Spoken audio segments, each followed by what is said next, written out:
Hello, this is Mesh from Downtime Distractions with a review of a title called Rive. As always, being open and honest, I received this review press copy for free. So Rive is a 360 shooter platformer. One could say twin stick shooter. So it's developed by Two Tribes and published by Two Tribes Publishing. Most recently noticeable title from Two Tribes was Tokitori and Tokitori 2, both very positively received by the community. So this is supposedly their last title, which if true is pretty sad. So Rive in detail. So Rive consists of 6 hours plus worth of campaign gameplay. You are a roughshot, the character. You are a pilot in a tank/robot. So you find a floating mysterious starship and you climb aboard to loot it. But eventually you figure out you can't actually leave. So you got to fight your way out. So you've got multiple different environments in that floating starship. So you've got zero gravity, underwater, you've got moving trains going all around, and just normal platforming levels as well. So you can also, as I guess you progress along, you can upgrade your tank robot, whatever you want to call it. So you've got a few power-ups that you gain, and you also have an in-game currency, so that's how you purchase the power-ups. You do have unlimited ammo for your main weapon, but your power-ups do require ammo, which is generally retrieved from killing enemies.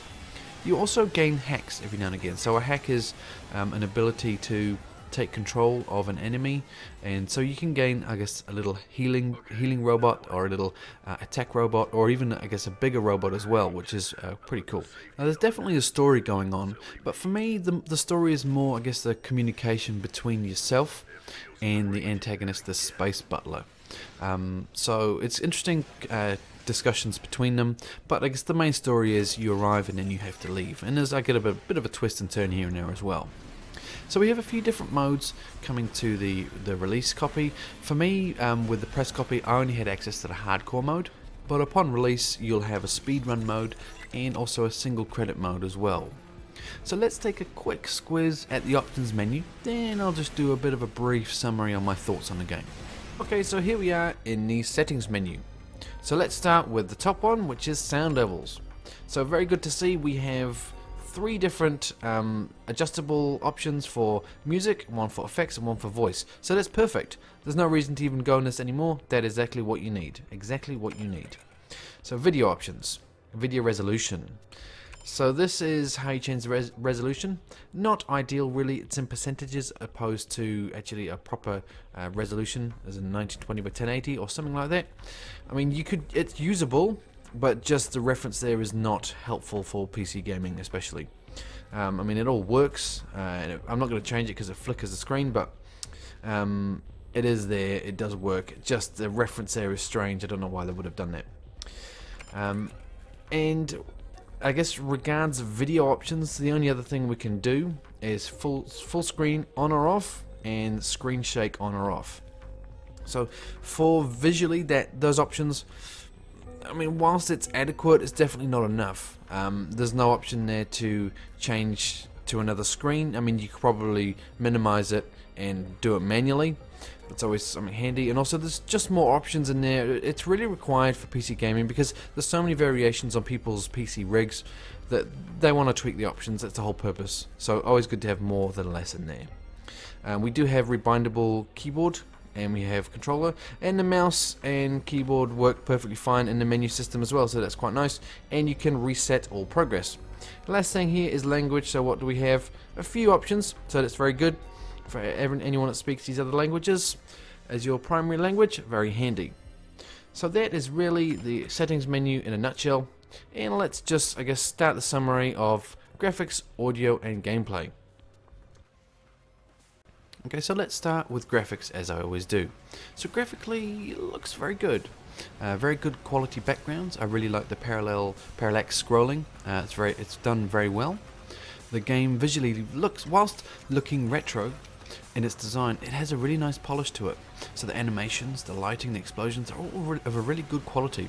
So visually, pretty good. So let's move on to audio. Now audio, the soundtrack is pretty good. I found myself multiple times humming many songs from this game when not even at my PC. So I guess that's a point of it has a memorable soundtrack, and that's pretty good. It definitely fits the game atmosphere that you're in. And the voice acting is of a good quality.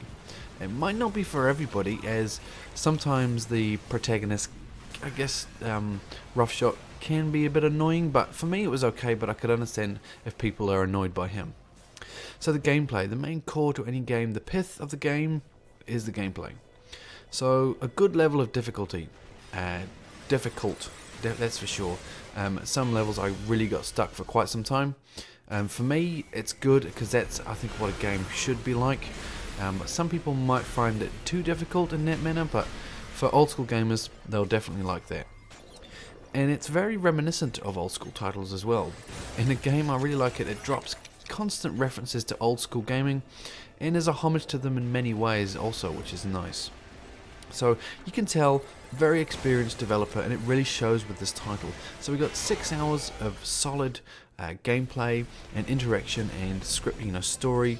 So it's quite good. Quite a lot of content there.